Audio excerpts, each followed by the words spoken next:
4절 말씀입니다. 그 후에 아내 엘리사벳이 수태하고 5달 동안 숨어 있으며 가로되 주께서 나를 돌아보시는 날에 인간의 내 부끄러움을 없게 하시려고 이렇게 행하심이라 하더라. 25절까지 우선 봉독드렸습니다. 우리는 지난 시간부터 누가복음에 전개되는 복음 진리를 우리가 지금 확인하고 있습니다. 누가복음은 이제 신약 복음서 가운데 한 부분인데 사역으로 성취 전거입니다. 마태복음이 그리스도의 그 직임, 마가복음이 그리스도의 그 신분이라면 그런 직임과 신분, 하나님의 아들이신 신분이 참으로 낮아지시고 다시 하나님 높이시는 그런 신분을 가지신 분이 어떤 그 사역을 하시는가. 얼마나 마태, 마가, 누가가 각기의 그 특성을 가지면서 그리스도의 그 전모를 각기 특성을 가지고 전감으로 이제 마태, 마가, 누가, 요한을 이제 집결하면은 모으면 그리스도에 대한 총체적인 면모를 우리에게 드러냅니다. 자, 그러니까 누가복음은 이 사역으로 성취한다. 이게 참 중요한 거죠. 물론 다 중요하지만 이러이러한 직임을 가지고 있다. 그리고 그의 신분이 하나님의 아들이시다. 인간의 아들로 낮아지셨지만 그거는 본래 이제 하나님의 아들인데 그가 하시는 그 사역이 일이 이러이러한 일을 하신다. 그게 누가복음이라는 거죠. 특별히 이제 누가복음은 이제 하나님의 아들 증거, 다시 한번 그 마가복음의 그 신분을 다시 한번 누가복음에서 다시 한번 확정을 해주죠. 앞부분이. 그러니까 성경 앞에 나오는 걸 자꾸 고리를 지으면서 뒷부분이 이제 자꾸 전개되는데 누가복음 전반부 1절이 하나님의 그 아들 증거입니다. 그 마가복음이 나왔어요. 그걸 다른 각도에서 하나님의 아들 증거를 확정시켜 준 다음에 그런 하나님의 아들이 하나님의 나라를 증거한다. 이게 굉장히 중요한 부분이죠. 이 하나님의 나라라는 것이 바로 우리가 성경 전체를 언약 성취로 보는데 그 언약의 그 내용입니다. 하나님이 언약하셔서 이룬다 하는데 뭘 이루느냐 하면 결국은 하나님의 나라를 이루어요. 구약에서는 그것이 바로 3대 언약을 통해서 이제 다윗 왕가를 유다 나라를 이루죠. 그것이 오늘 신약시대에서는 예수님을 통해서 이룰 영원한 하나님의 나라. 그리고 예수님이 지금도 우리와 함께 우리를 통해서 이루어 가시는 지금 하나님의 나라의 지금 모형이라 할 수 있는 영원한 하나님의 나라의 모형이라고 할 수 있는 오늘 이 하나님의 교회를 하나님께서 성취해 가십니다. 그러니까 예수님은 하나님의 아들로 오셔서 그 하나님의 아들이라야 하나님의 나라를 증거할 수가 있고 또 하나님 나라를 증거하신 그분이 나라를 지금 이루어 가시는 분이다. 성취해 가시는 분이다. 그런 하나님의 사역을 누가복음이 우리들에게 증거합니다. 그러니까 이런 누가복음의 말씀을 우리가 제대로 깨달아야 정말 하나님이 하나님 나라를 이루어 가시는 거구나 하는 것을 우리가 확증받을 수 있고 지금 우리가 예수를 믿는다는 것은 우리 안에 하나님의 나라를 지금 하나님의 능력으로 이루어 가고 계시다. 교회가 자꾸 말씀을 듣는 하나님의 백성이 생겨나고 또 그 백성이 각기 하나님의 은사를 따라서 자리매김이 이루어지고 또 자리매김이 이루어진 성도들이 연합하고 그리고 연결하고 상합해서 자꾸 나라를 지금 이루어가고 있는 중이라는 거죠. 이게 우리 교회 생활의 즐거움이고 또 교회 생활을 통해서 하나님 우리를 지금 하나님 나라를 이루어가고 있다는 그 확정을 우리가 받게 됩니다. 자, 그런 큰 흐름 속에서 누가복음이 기록되어져 있다는 건데 오늘 우리 본문 말씀은 우리 지난 시간 이제 하나님의 아들 증거 가운데 신분에 의한 증거입니다. 첫째는 하나님의 아들을 어떻게 증거하는가. 그 신분을 보면은 예수가 하나님의 아들이라는 것을 우리는 확실히 알 수 있다. 그 다음에 이제 5장부터 9장이 권능에 의한 증거입니다. 얼마나 그의 권능이, 능력이 큰가를 보면은 그가 하나님의 아들이라는 것이 확실하다. 이렇게 지금 누가복음이 구성되어 있습니다. 그러니까 한 구절도 우리가 하나님의 아들 메시아를 믿는데 불필요한 구절이 한 구절도 없어요. 우리 누가복음. 자, 그래서 우리 지난 시간 23절까지 통해서 우선 잉태를 통해서 하나님의 아들이신 신분을 우리가 확정하는데, 예수님이 잉태되기 전에 누구를 먼저 잉태한다 그랬습니까? 예, 세례 요한을 6개월 전에 먼저 잉태시켜냈다. 왜 그러냐 말이죠. 이거는 자꾸 이제 그 질문을 해야 돼요. 왜 하나님께서 예수님 바로 잉태해서 하나님의 아들로 출생시키면 되는데 왜 6개월 전에 세례 요한을 하나님께서 잉태시켜서 출생하게 했는가? 세례 요한대로 우리를 뭘 배우라고 그랬는가? 세례 요한 설교하면 맨날 세례 요한이 부정한 왕을 그냥 선지자로서 그냥 외치고 청빈하게 들판에 가서 살고 이런 이야기들 많지 않아요? 그런 건 성경의 그 내용하고는 아무 상관없는 거예요. 성경의 내용하고는. 성경이 물론 말하고 있죠. 약대 트롯을 입고 석청을 먹고 들판에서 빈들에 살고 또 불의한 그 왕을 고발을 하고 이런 내용이 있지만 그런 내용을 통해서 성경이 무엇을 증거하려고 하는가? 그걸 우리는 잡아내야 성경을 읽는다고 하는 거죠. 성경에 나오는 표면적인 사건을 읽는 게 아니라 그런 세례 요한의 생애, 오늘 이제 나오는 세례 요한의 잉태와 그 출생은 구약에 예언이 되어 있습니다. 구약에. 이미 말라기서에서 세례 요한이 엘리야의 심정으로 첩경을 평탄케 하려고 예수님이 오시기 전에 예수님의 오시는 길을 예비하러 오는 한 음성이 있다. 이게 예언되어 있어요. 그가 오면은 이제 곧 예수님이 오실 것에 대한 징조로 알아라는 거죠. 쉽게 말하면 왕이, 오늘날도 대통령이 한 나라를 방문하기 전에 미리 다 와서 이렇게 준비하는 준비 사절달 이런 것들이 있지 않아요? 그런 거예요. 그러니까 세례 요한이 잉태되는 것은 그 뒤에 6개월 뒤에 오시는 분이 정말 메시아라는 사실을 믿어 의심치 않도록 확정을 주시는 내용이다. 자, 그래서 세례 요한 잉태를 우리 지난 시간 공부했는데 그 마지막 부분 오늘 24절로 25절입니다. 사가라의 아들 엘리사벳이 수태한 다음에 이제 숨어 있는다 그랬습니다. 이후에 그 아내 엘리사벳이 수태하고 5달 동안 숨어 있으며 가로되 주께서 나를 돌아보시는 날에 인간의 내 부끄러움을 없게 하시려고 이렇게 행하심이라 하더라.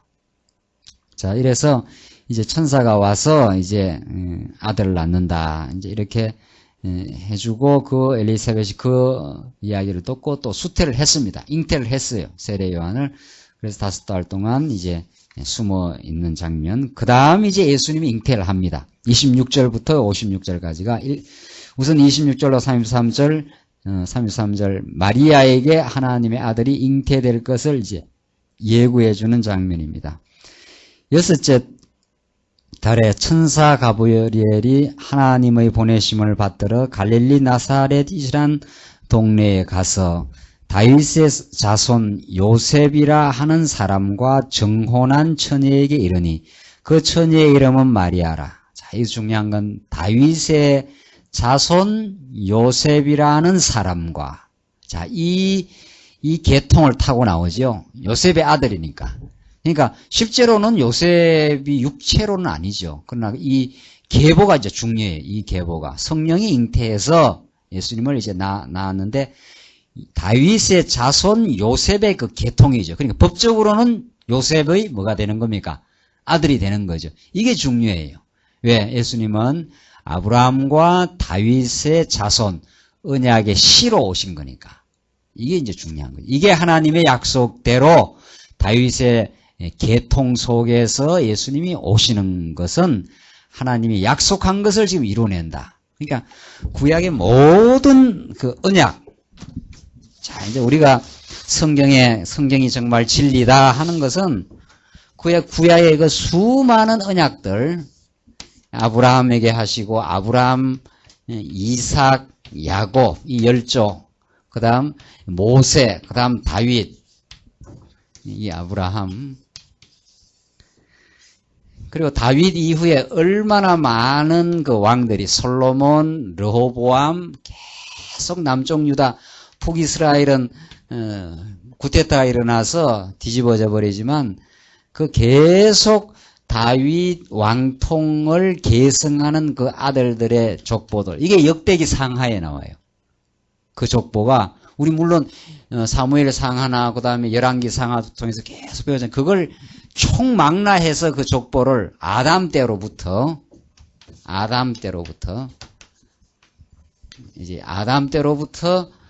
그 쭉 구약의 족보를 역대기상 1장부터 약 10장입니까?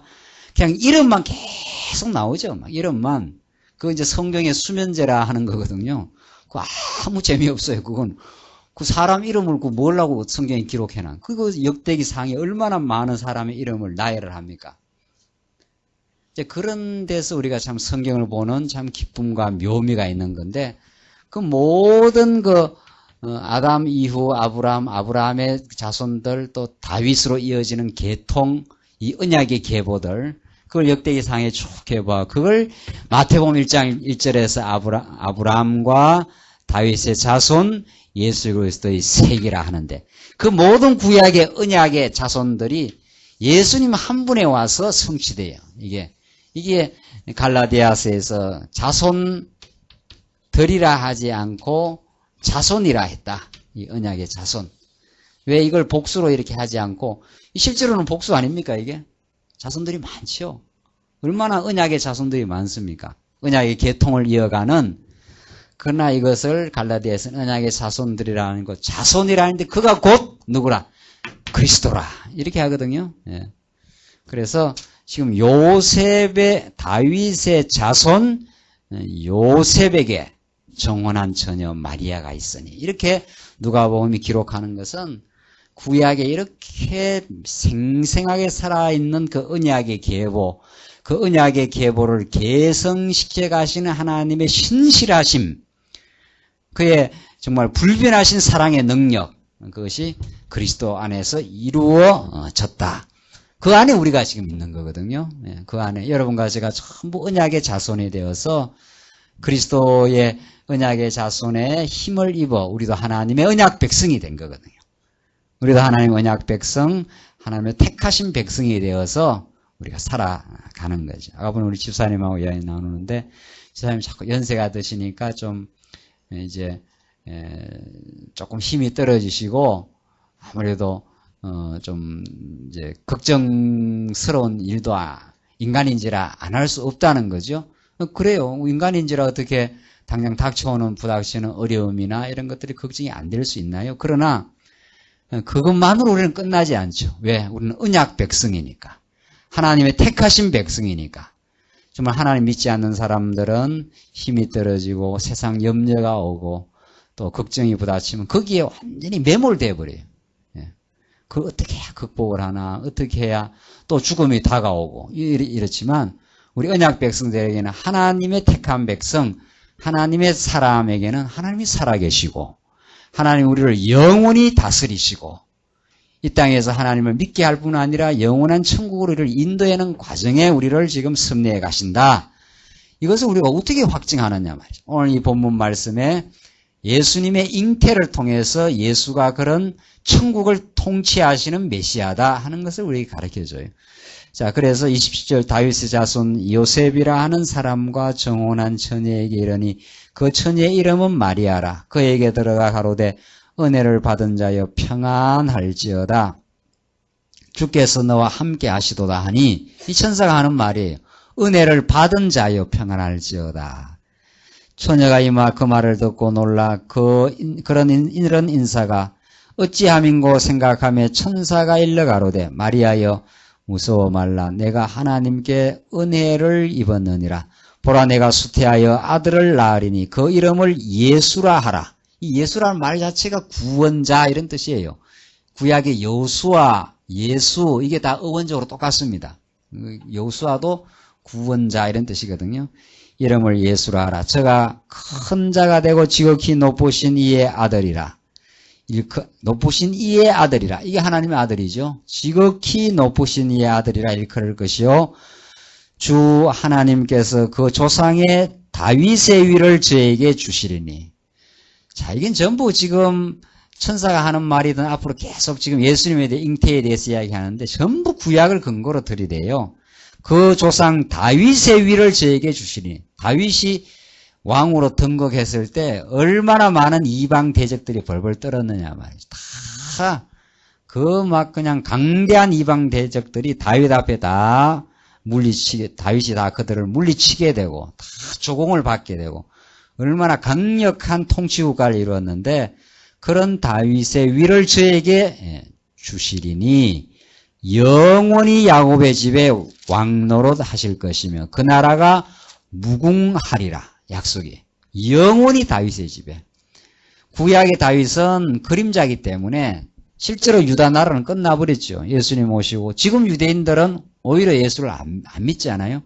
이 구약의 다윗 왕통은 끝난 것처럼 보이지만 실제로는 신령한 방식으로는 예수님에게 이루어지고 그것은 언제까지?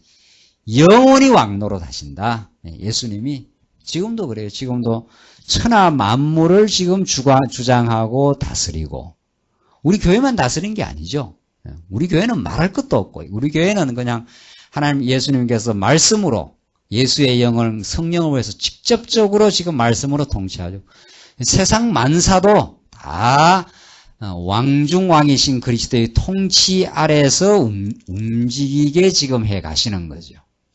자, 그래서 그 나라가 무궁하리라. 끝이 없다. 무궁이라는 건 다함이 없다. 영원히 이루어진다. 자, 그러니까 34절 마리아가 천사에게 말하되 나는 사내를 알지 못하니 어찌 이 일이 있으리까? 이 마리아가 이 처녀예요. 정혼만 했지. 그러니까 쉽게 말하면 약혼만 한 거죠. 결혼을 정해놓은 거죠.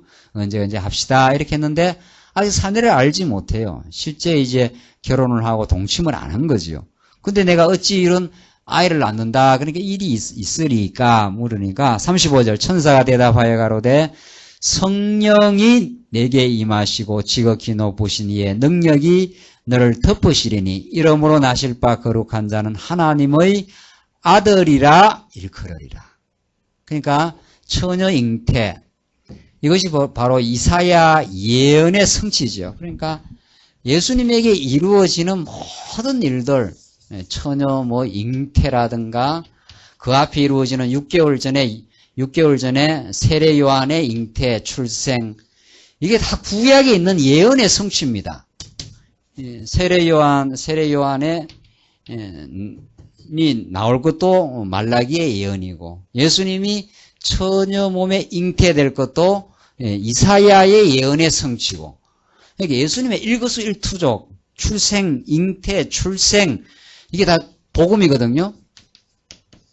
잉태, 출생, 성장, 고난받으심, 십자가에 죽으심, 장사 지내심, 부활하심, 성천, 그 다음 재림, 부활해서 성령 보내심.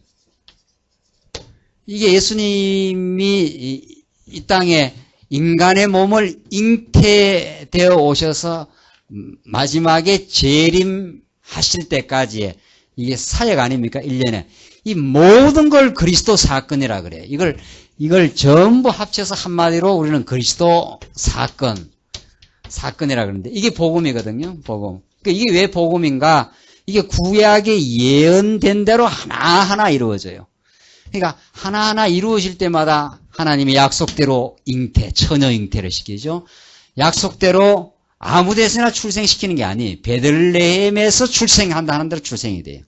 베들레헴에서 하나님의 약속대로 성장 마찬가지 고난받으심, 죽으심 쭉 다 해서 재림까지 어느 거 하나도 예수님이 하시는 일인데 일이 구약에 예언되지 않은 일이 하나도 없어요. 그리고 이 모든 일들이 전부 우리들에게는 복음으로 다가와요. 복음으로. 예수님이 잉태된 건 이건 놀라운 사건이 하나님의 아들이 죄악 가운데 태어나심이거든요. 우리 대신. 이게 성육신 아닙니까? 말씀이 육신이 되어 너희 안에 거하시니 은혜와 평강이 거기에 있다고 그랬는데, 잉태. 그러니까 예수님은 정말 그 죄 없으신 분이죠. 하나님의 아들이신데, 그가 곧 나중에 하나님의 결국은. 하나님을 계시한 거죠. 하나님의 아들. 그러니까 나를 본 자는 누구를 봤다고요? 하나님을 본 자예요. 그러니까 하나님이 영이시니까 우리들에게 어떻게 보여줄 수가 없어요. 그러니까 인간의 몸을 입고 예수님이 하시는 모든 일들이 하나님의 살아계시고 전능하시고 그 사랑하신다는 걸 하나하나 확정하는 사건이 그 잉태. 이게 우리 대신 죄악 가운데 예수님이 엉어리신 거죠. 죄인의 몸으로 잉태되고 출생하는 거니까. 이건 참 높으신 분이, 정말 높으신 분이 가장 낮은 모습으로 지금 오시는 장면입니다. 그게 예언대로. 그 다음 출생, 그 다음 성장, 우리 대신 고난받으심, 그 다음 우리 대신 죽으시고 죄악을 다 걸머지고 장사돼요. 그러니까 죄악을 다 묻어버려요. 다 묻었다가 부활하시고, 성천하시고, 성천 다음에 성령 보내시고, 성천해서 하늘에서 성령을 보내서, 자기의 영을 보내서 지금도 예수의 영, 성령이 지금 교회를 지배하고 지금 통치해 가시죠. 지금. 그 예수의 영이거든요. 하나님 보내시는 예수의 영. 지금도 그렇게 통치하시고 마지막 재림하셔가지고 우리 모두를 수장절날 곡식을 다 거두듯이 거두어서 영원한 천국으로 데려가신, 이 모든 게 예수님이 하시는 그리스도 사건이고 구약의 언약대로 지금 하나하나 지금 진행되어가는 과정이다. 자, 그렇게 해서 이걸 우리는 복음이라 그러고, 지금 천사가 성령이 임해서 잉태가 된다. 이게 구약 이사야 성취라는 거죠. 이사야 말씀의. 그래서 36절 보라 내 친족 엘리사벳도 늙어서 아들을 배었느니라. 본래 수태하지 못한다 하던 이가 이미 6달이 되었나니 대저 하나님의 모든 말씀은 능치 못하심이 없느니라. 그러니까 이게 나이가 늙어서 엘리사벳, 그 세례 요한의 어머니 아닙니까? 늙어서 아이를 못 베게 했다가 항상 베게 하는 거, 아이를 가지게 하는 그것이 하나님의 능력을 보여주는 그런 사건이다. 하나님의 말씀은 능치 못하심이 없다. 38절 마리아가 가로되 주의 계집종이 오니 말씀대로 내게 이루어지이다 하며 천사가 떠나가니라. 자, 이렇게 해서 성령으로 잉태된 예수님 사건은 이분이 메시아라는 확정이에요. 이게. 그러니까 세상에 남자 여자가 한 몸을 이루어서 낳지 않은 아들이 없지요. 다 생물학적으로는 남자 여자가 한 몸을 이루어 자식을 잉태하고 출생을 시키는데, 예수님만은 이게 메시아임을 확정적으로 보여주기 위해서, 또 구약의 예언대로 된다는 걸 보여주기 위해서 이런 분은 예수님 한 분밖에 없다는 거죠. 이걸 지금 자유주의 신학자들은 이게 전부 생물학적으로 안 맞다, 이게 가능하지 않고, 이 당시에 사람들의 그 신화 같은 이야기다. 우리나라 뭐 지금 당군 신화들처럼 곰하고 뭐 당군이 하나가 되어서 이제 사람을 이렇게 출생시켰다.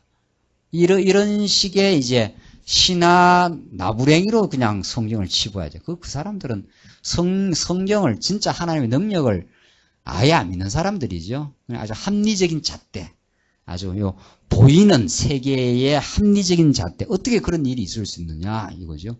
그럼 우리는 어떻게 이 천지 만물이 어떻게 형성될 수 있느냐? 천지 만물은 이게 합리적으로 설명이 됩니까? 이게 이 수십억, 수천억 광년이 된다고 하는 이 천지 만물이 어떻게 이렇게 만들어질 수 있는 게 가능하지 않죠. 하나님이 전능자라면 못하실 일이 없죠. 하나님이 전능자라면은. 그리고 이것을 보여준 것은 예언의 성취로 예수가 분명한 하나님의 아들이라는 것을 이렇게 성령 잉태 사건을 통해서 보여주는 정말 놀라운 표적입니다. 표적. 우리를 믿게 하시려고. 그 다음 39절 보입니다. 39절로 이제 45절 보시면 엘리사벳이 마리아를 보고 주의 모친으로 이제 증거를 해줍니다. 이때 마리아가 일어나 빨리 산중에 가서 유대 한 동네에 이르러 사가라의 집에 들어가서 엘리사벳에게 문안하니 엘리사벳이 마리아의 문안함을 들으매 아이가 복중에서 뛰노는지라. 이 참 놀라운 일이 일어났어요. 그 엘리사벳은 지금 애가 얼마나 됐습니까? 6개월 된 거예요. 6개월 된. 그 6개월 되면 하여튼 뭐 톡톡 발로 차고 뭐 뛰놀지 않습니까? 6개월 되면 뛰노나요? 잡아 노는데 여기서 뛰노는 것은 그냥 이렇게 지대로 뛰노는 게 아니고 누구를 지금 만난 거예요. 예, 누구를? 엘리사벳이 마리아의 문안함을 들음에 마리아가 지금 예수님을 잉태했지요? 그 예수님을 잉태한 것을 들은 이제 마리아가 들음에 아이가 복중에서 뛰노는지라. 그러니까 누가 누구를 알아본 겁니까 지금? 예, 세례 요한이 예수님이 잉태된 걸 지금 알아보고 이 아주 표적적인 사건이에요. 표적적인 사건. 예. 그러니까 성경에 지금 나타나는 이런 사건들은 지금 표적으로서의 의미를 가지는 거죠. 예, 표적으로서. 엘리사벳이 성령의 충만함을 입어 큰 소리로 불러가로되 여자 중에 내가 복이 있으며 내 태중의 아이도 복이 있도다. 내 주의 모친이 내게로 나오니 이 어찌된 일인고 보라 내 문안하는 소리가 내 귀에 들릴 때에 아이가 내 복중에서 기쁨으로 뛰놀았도다. 이게 알아본 거예요. 이게 진짜 메시아가 온 거다. 이런 거죠. 이게 표적적 사건이죠. 이게 아무나 일어나는 사건이 아니에요. 우리들 어머니들이 아이 가지고 막 애들 뛰노는 게 이런 사건이 아니에요. 이거는 메시아가 왔다는 세례 요한의 증거예요. 복중에서부터 지금 세례 요한이 예수님이 지금 이 땅에 오셨다, 잉태되어 오셨다는 것을 표적적으로 증거하는 이런 놀라운 일이 있을 수 있느냐는 거죠. 그래서 45절 믿은 여자에게 복이 있도다. 주께서 그에게 하신 말씀이 어떻게 해요? 반드시 이루리라. 하여튼 언약 성취를 빼놓고는 성경을 한 귀절도 풀 수가 없어요. 전부 성경은 구약에서 언약하고 그것을 반드시 이룬다. 너에게 한 말 반드시 이루어서 이 메시아가 이제 출생을 한다. 지금 그 말이죠. 그러니까 마리아가 지금 찬양을 합니다. 그 엘리사벳의 지금 방문을 듣고 야, 이 분명하구나 이게. 그렇죠? 물론 천사한테 들었어도 확정을 했지만은 엘리사벳의 배에서 난 세례 요한이 뛰노는 사건을 보고 엘리사벳이 이제 복을 빌어준 거 아닙니까? 참 너가 복이 있다. 너 어쩌다가 이렇게 정말 메시아를 잉태하게 됐느냐? 중요한 건 이제 메시아 잉태죠. 이런 걸 이제 그 로만 가톨릭에서는 뭐 마리아를 그러니까 메시아를 잉태한 마리아를 또 부활을 시키잖아요. 마리아를. 성당에 들어가면 누구한테 먼저 절을 합니까? 성모 마리아라 해갖고 거기다 가서 빌고 예수님은 성모 마리아의 품에 딱 안겨가지고 아주 유약한 모습으로 그렇게 돼 있죠.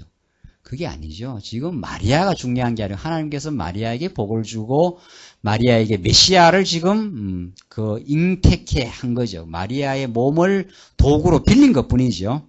자, 그래서 마리아가 가로되 내 영혼이 주를 찬양하며 내 마음이 하나님 내 구주를 기뻐하였음은 그 계집종의 비천함을 돌아보셨음이라.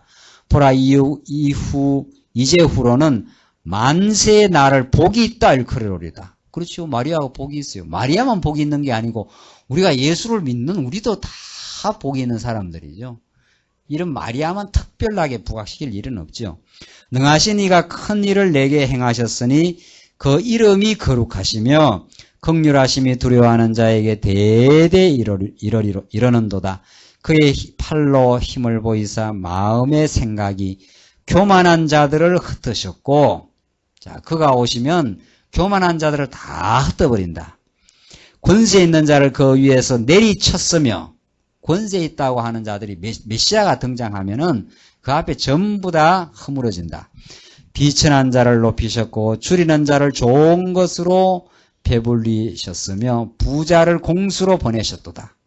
이게 이제 역전시키는 그 메시아의 능력 아닙니까? 권세 있고 정말 대단한 자라 하는 자들을 전부 내리치고 교만한 자를 다 흩어버리고 비천한 자를 높이고 하나님의 택한 백성들 비천한 자 줄이는 자를 좋은 것으로 베푸시는 이 예수님이 하시는 일 아닙니까? 우리 택한 백성들 다 하나님의 양식을 먹고자 하는데 하늘에 참 신령한 양식으로 오셔서 우리에게 먹이시고 또 부자는 공수로 보내버리고 세상에서 내놓으라 하고 세상에서 강하게 보이는 권세들은 하나님이 다 꺾어버리고 세상에서 연약하게 보이는 하나님의 택한 백성을 전부 하늘의 생명의 양식으로 천국의 부요함으로 하나님이 그렇게 세워 가신다.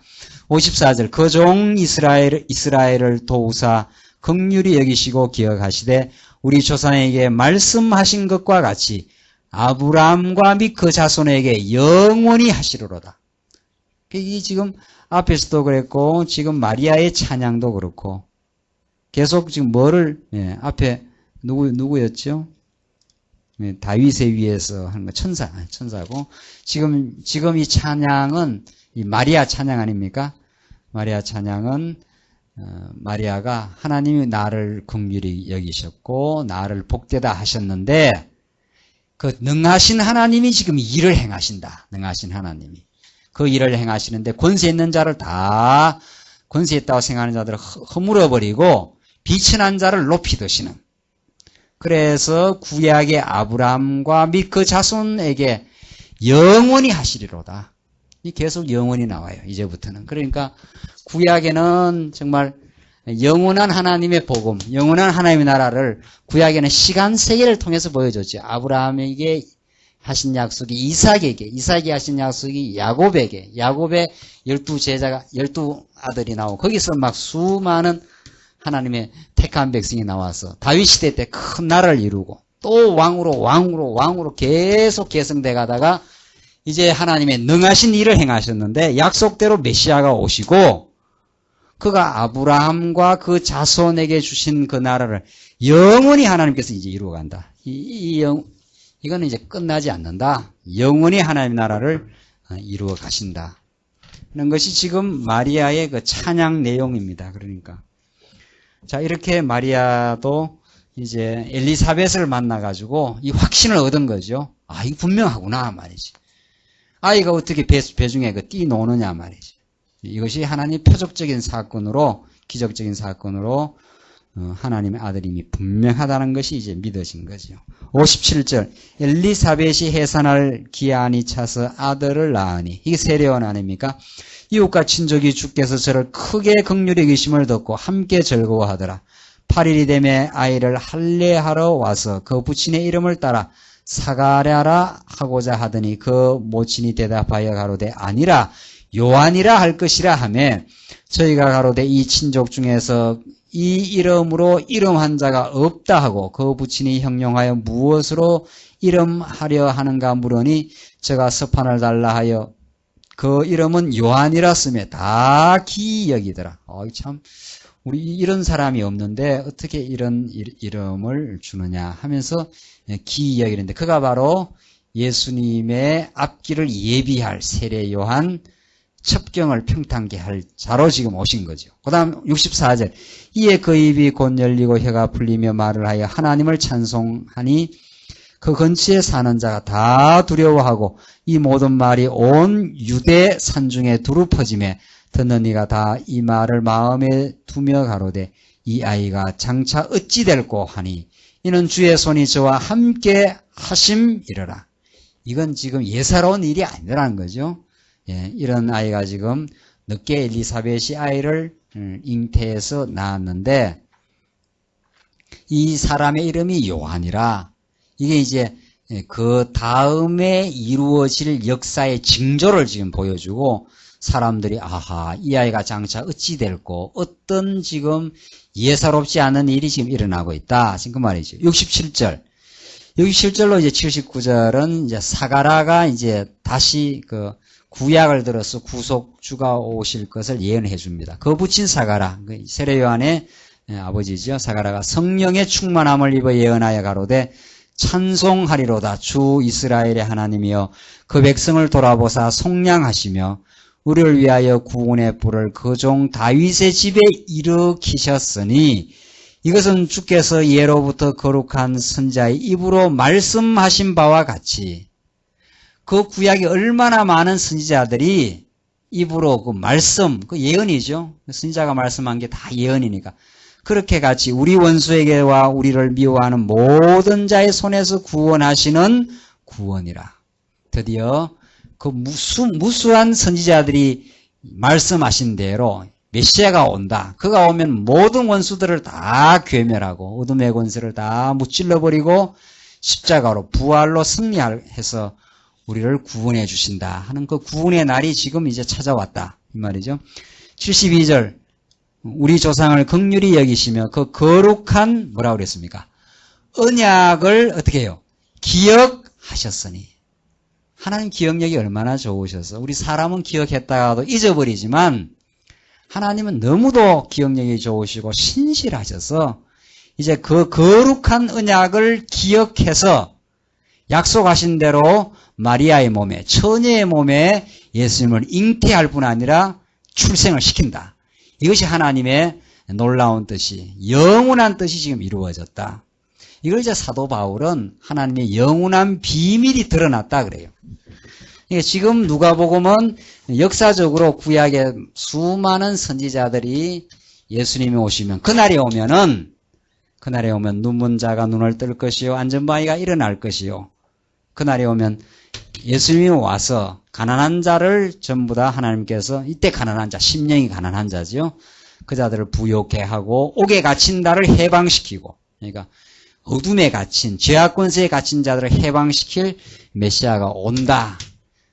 그걸 역사적으로 이루어졌다. 지금 누가복음은 그래서 그가 하나님의 아들 메시아다. 이렇게 지금 구약 언약과 예언을 들어서 하나님의 신실하심을 증거하는데 사도 바울은 이렇게 예수님이 역사 가운데 나타나신 것을 어디까지 끌고 갑니까? 영원한 하나님의 경륜이 이때 드러났다 그래요. 드러남. 이게 계시거든요. 이게 계시. 그러니까 한 사람이 태어나는 게 뭐 그리 놀라운 사건이냐 이렇게 말할지 모르지만 이 한 사람이 태어나기 위해서 모든 주변 여건과 모든 게 다 맞아 떨어져야 돼. 그래서 예수님이 태어나서 고난받으시고 십자가에 죽고 부활하시는 이 모든 사건들은 하나님의 만세전 계획, 그러니까 요 사건 하나가 이루어지기 위해서 모든 역사가 그렇게 움직이는 거죠. 예수님 탄생하기 전에 로마가 이미 전 세계를 지금 평정을 하고 그 당대 지중해 연안 일대를 전부 평정해서 이미 예수님 당시에 이 예루살렘을 식민 통치하게 만들어 놓고 이곳에 태어나게 하시고 살게 하시고 로마에 의해서 죽게 하고 자 이런 모든 사건들이 하나님의 영원한 계획과 경륜이 때가 참에 어떻게 한 거? 드러나는 사건이.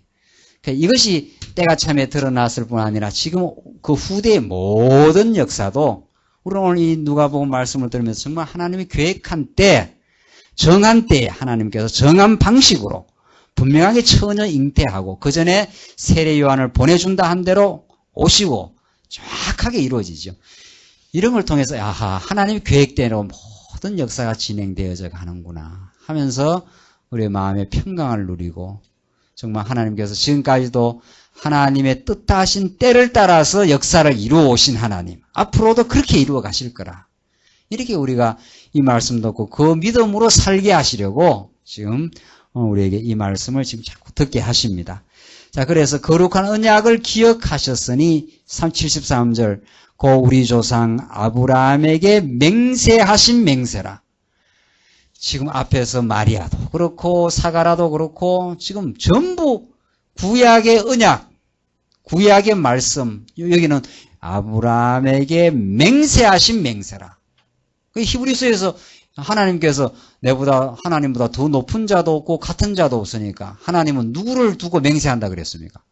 자기 이름을 걸고 해요. 맹세라는 거는 내가 이렇게 하겠습니다 하면서 더 높으신 분이 있으면 또 혹은 같은 동료가 있으면 그 사람 앞에 어떤 대상 앞에 하는 건데 하나님은 높으신 분도 없고 하나님과 같은 분도 없어요. 그게 하나님의 절대자라는 거 아니에요. 그러니까 하나님은 맹세를 하는데 자기 이름을 걸고 해요.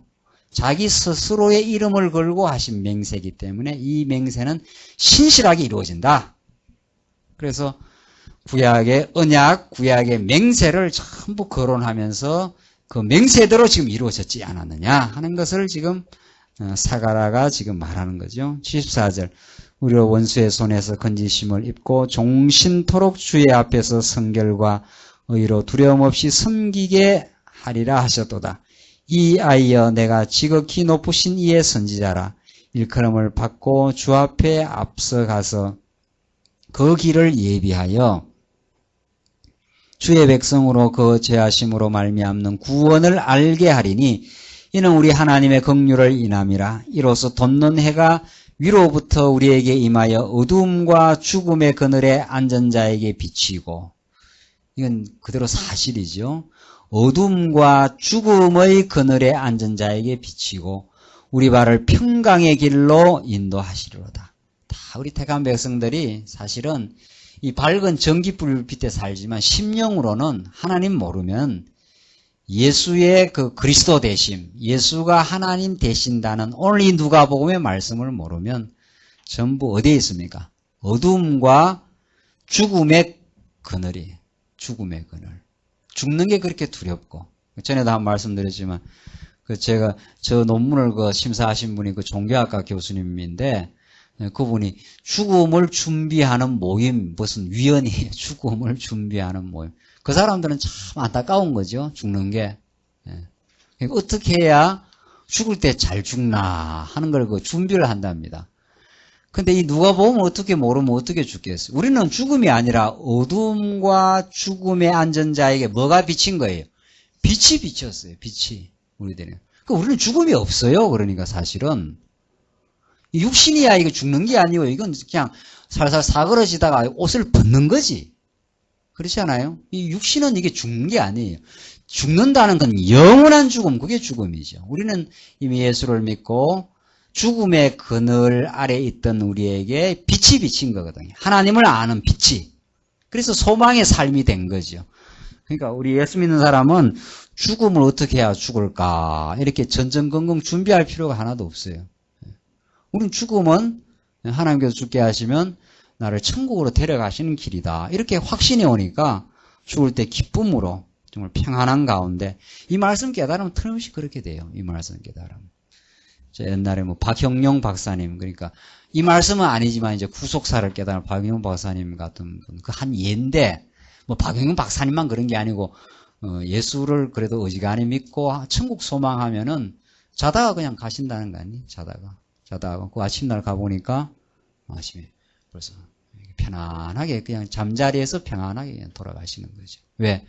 우리는 죽음의 그늘이 없어요. 죽는다는 두려움이 없는 거죠.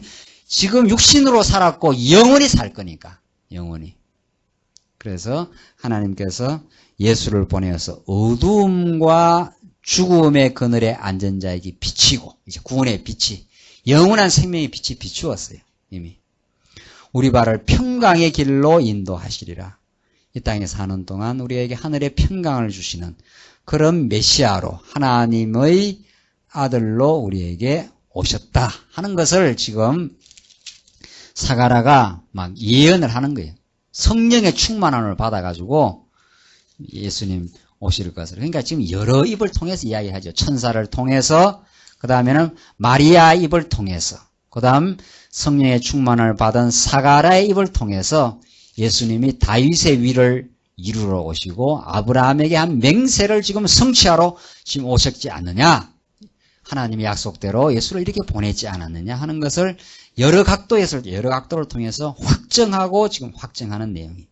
그래서 우리가 믿어지죠. 이건 틀림없구나. 한 사람 한 이야기도 아니고 마리아 입을 통해서, 사가랴 입을 통해서, 세례 요한 오심을 통해서, 그러니까 온 성경의 내용들이 우리에게 믿을 만한 근거를 자꾸 주셔서 우리 하여금 그렇게 믿으며 살아가도록 하나님이 은혜를 베푸신다는 거죠. 그 다음 80절 보시면은 80절 이제 예수님이 자랍니다. 예수님 아니고 이제 세례 요한이죠. 아이가 자라며 심령이 강하여지며 이스라엘에게 나타나는 날까지 빈들에 있으니라. 이래서 세례 요한이 먼저 이제 6개월 전 출생해서 이제 자랍니다. 드디어 2장 1절에 예수님이 이제 출생하시는 장면입니다. 예수님의 출생. 2장 1절로 7절 마리아가 베들레헴에서 맏아들을 낳아 구유에 이제 누입니다. 이때 가이사 아구스도가 영을 내려 천하로 다 호적하라 하였으니, 자, 가이사 아구스도, 이게 로마 황제인데 이제 그 황제의 영을 내렸습니다. 천하로 다 호적하라 하였으니 이 호적은 구레뇨가 수리아 총독되었을 때 첫 번 한 것이라. 모든 사람이 호적하러 각각 고향으로 돌아가매 요셉도 다윗의 집 족속인 거로 갈릴리 나사렛에서 유대를 향하여 베들레헴이라 하는 동네의 다윗의 동네로 그 정혼한 마리아와 함께 호적하러 올라가니 마리아가 이미 잉태되었더라. 거기 있을 그날에 해산할 날이 차서 맏아들을 낳아 강보로 싸서 구유에 뉘었으니 이는 사관에 있을 곳이 없음이더라. 이 사관, 이게 여관이에요, 여관에 있을 곳이 없으니라. 그러니까 뭐 할 수 없이 이제 말구에다가 이제 예수님을 낳은 내용 아니. 참 이게 재밌는 사건이죠. 그러니까 예수님이 어디에서 출생된다는 게 예언되어 있습니까? 선지서에. 어디에서? 베들레헴에서. 예, 나사렛에서 자라긴 자라도, 다시 돌아가서 나사렛에서 자라도, 그 출생이 아무 데서나 출생되는 게 아니에요. 예. 예수님의 출생 사건은, 이거는 특별 계시 사건이기 때문에, 여러분이나 저나 뭐 어디서, 어느 지방에 태어날 것은 이건 예언된 게 아니죠. 하나님의 작정대로 된 건데, 예수님이 어디에 출생된다는 것은 특별 계시 사건으로 메시아 성취이기 때문에 예언이 되어 있습니다. 그 예언을 이루려고 지금 가이사 아구스도가 뭐를 지금 내린 거예요? 호적을 다 하라. 이게 왜냐하면 이제 로마는 호적을 다 해가지고, 왜 우리나라도 우리나라의 그 호적을 통반장 통해서 다 해야 이 백성들을 이게 통치를 하거든요. 이 사람이 지금 어디로 움직인다. 이 사람이 어디에 사는 사람이다. 그 인구는 얼마다. 이런 걸 조사하려면은 그 호적령을 내려가고 일제히 뭐 주민등록 하듯이 지금 가이사 아구스도 로마 황제가 그 자기가 지배하는 나라의 모든 나라를 장악하고 통치하기 위해서 호적령을 내린 거예요. 그게 언제? 마침 언제? 예수님이 뭐 할 때? 출생하기 바로 직전에. 그러니까 그 출생하러 지금 요셉이 다윗의 집 족속인 거로 나사렛에서 호적령을 지금 하려고 뭐 그러니까 우리로 말하면 고향이 뭐 저기 어디 순천이다 하면 순천으로 가는 거예요. 이제 가서 이제 호적을 하고 와야 되는데 그걸 하러 간 사이에 어떻게 해산날이 되어버렸어요. 간 사이에. 그래서 예수님을 어디에다 출산을 해버린 거예요. 베들레헴에다가 말구에다가 아이를 낳은 거예요. 자, 그러니까 이게 이게 이제 특별히 계신 사건인데 예수님이 지금 아무데나 출생하는 게 아니고 구약 예언에 베들레헴에서 예수님이 출생하면 그가 메시아인 줄 알아라 이 말이죠. 예, 메시아가 아무데나 나오는 게 아니에요. 그러니까 누구예요? 우리나라에 무슨 두감람 나무가 있어서 박태서이든 무슨 누구든지 그 사람은 지금 베들레헴이 안 났잖아요. 그 사람은 한국 땅에 났으니까 그 메시아가 아니에요. 메시아가 절대로. 왜? 메시아는 베들레헴에서 난다. 이 소선지서에서 예언이 돼 있어요. 베들레헴에서 빛이 나와서 구원자가 나온다 했으니까. 그러니까 그가 메시아임이 틀림없다는. 그 예언을 이루시려고 이 로마 황제가 있는 거거든요. 로마 황제가 호정령을 하필 그때 내려가지고 예수님이 나사렛에서 출산을 하는 게 아니고 베들레헴으로 간 사이에 그때 이제 출산날이 되는 거예요.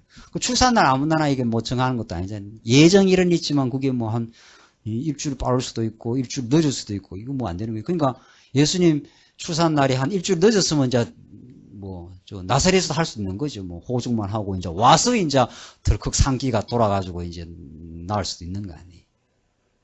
이 타이밍을 누가 맞추겠느냐.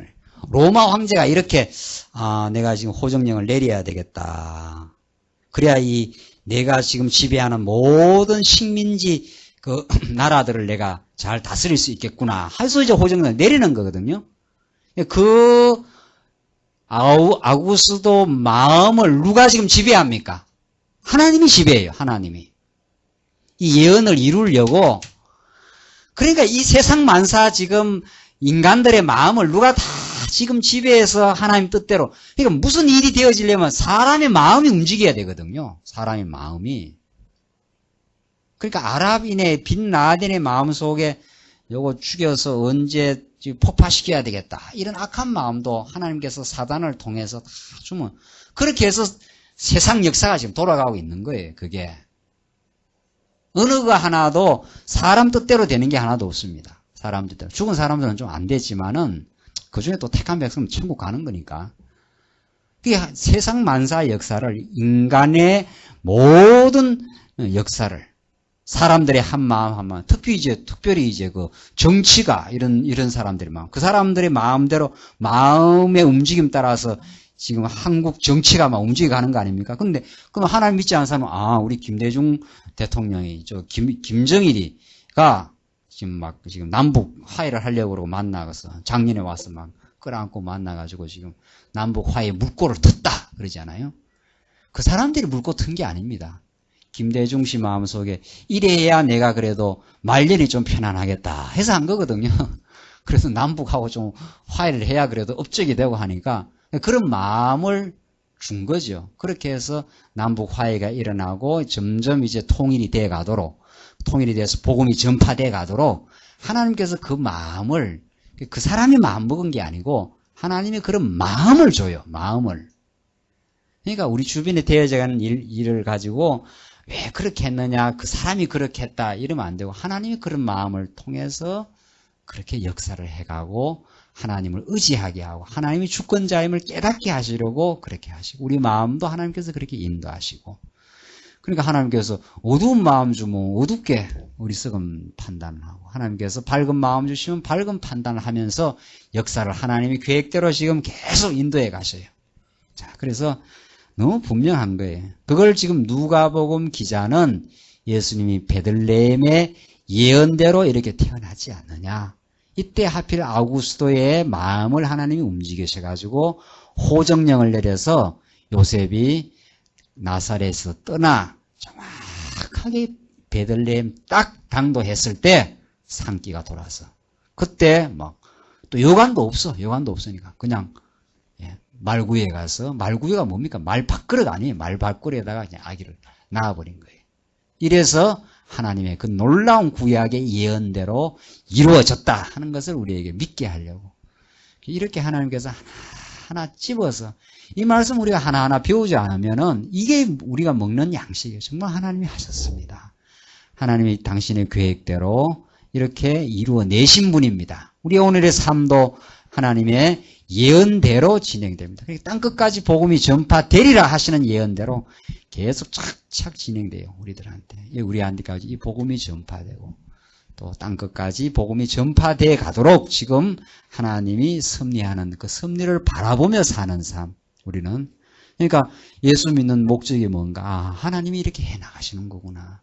하나님 우리 교회를 이렇게 다스려 가시는 거구나. 지배해 가시는 거구나 하는 것에서 하나님의 그 기이한 솜씨를 바라보는 사람은 찬양이 나올 것이고 이렇게 말씀을 통해서 하나님을 못 보면 전부 다 세상 짐을 내가지고 염려, 걱정하며 그렇게 살 것이고 그 두 삶밖에 없지 않아요?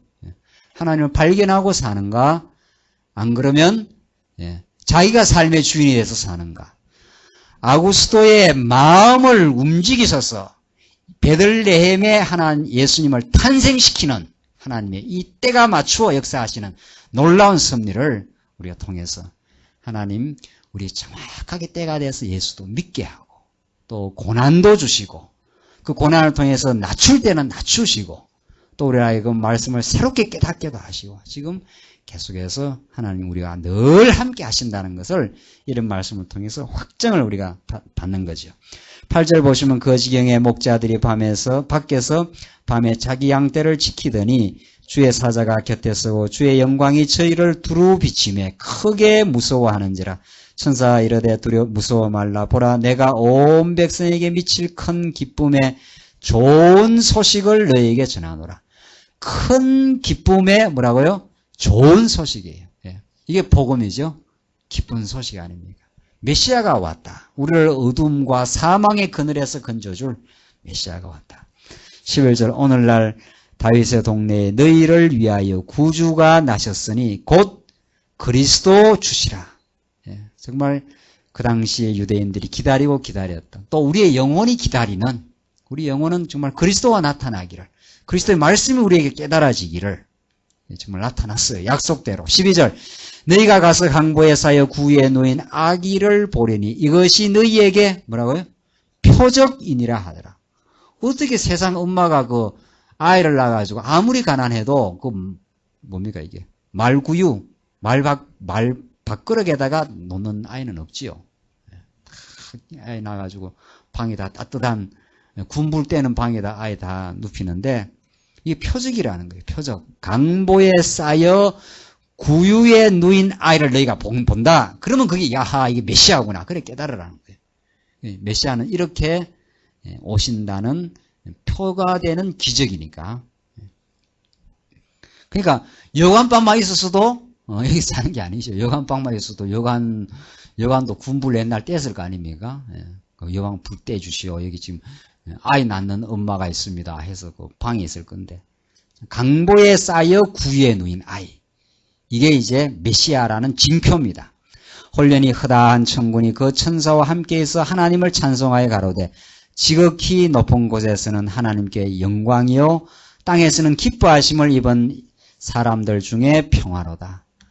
이게 크리스마스 때만 배우는 말씀이 아니고 언제라도 정말 예수님이 약속대로 오심으로 하나님의 영광이 선포되었고 그 영광을 발견하는 바라보는 우리 택한 백성에게는 마음의 평강을 가지는 것.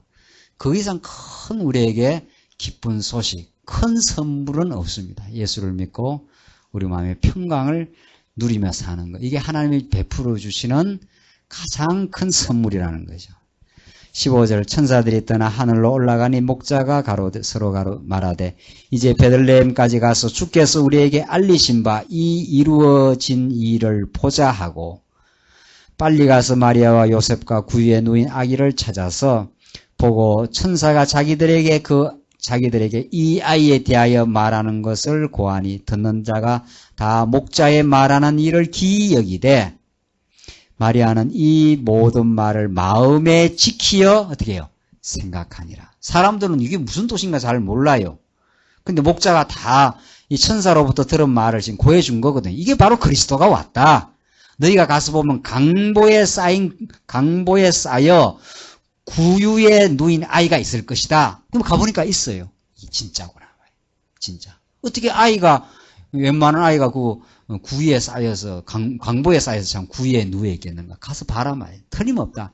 그걸 천사가 목자들한테 이 아이가, 그렇게 나타난 아이가 있으면 표적을 보여주고 그것이 메시아라는 것을 이제 알려줬는데, 딴 사람들은 다 기이 여겨죠. 무슨 이런 일이 있느냐?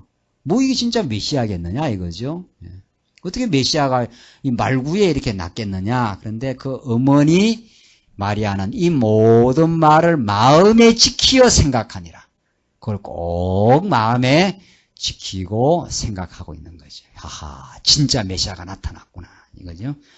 목자가 자기들에게 이르던 바와 같이 듣고 본 모든 것을 인하여 하나님께 영광을 돌리고 찬송하며 돌아가니라.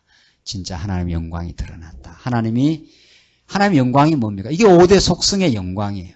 하나님이 주권적이고 능력자시고 신실하셔서 우리 언약 백성들에게 하나님의 영원한 사랑을 확정하기 위해서 그렇게 많은 수많은 예언대로 예수님이 이제 오셨고 표적적으로 처녀의 몸에서 잉태되어서 그가 메시아임을 확정시켰고 그 다음에 강보에 쌓여 구유에 누인 아이를 통해서 그 목자들에게도 이분이 메시아다. 가봐라 말이죠. 가보면 그런 아이가 있을 것이다. 그러면 그가 메시아인 줄 너희가 믿어라. 이렇게 해서 가보니까 진짜 그래요. 야, 이게 정말 하나님의 영광이 드러났다. 그러니까 하나님의 영광은 메시아를 통하지 않으면 영광이 드러날 수가 없어요. 하나님의 영광은 언약대로 이루어내시는 그 메시아 사건을 통해서 우리에게 그 큰 영광을, 그 자비하신 영광을, 신실하신 영광을 우리가 보며 그렇게 살게 되었습니다.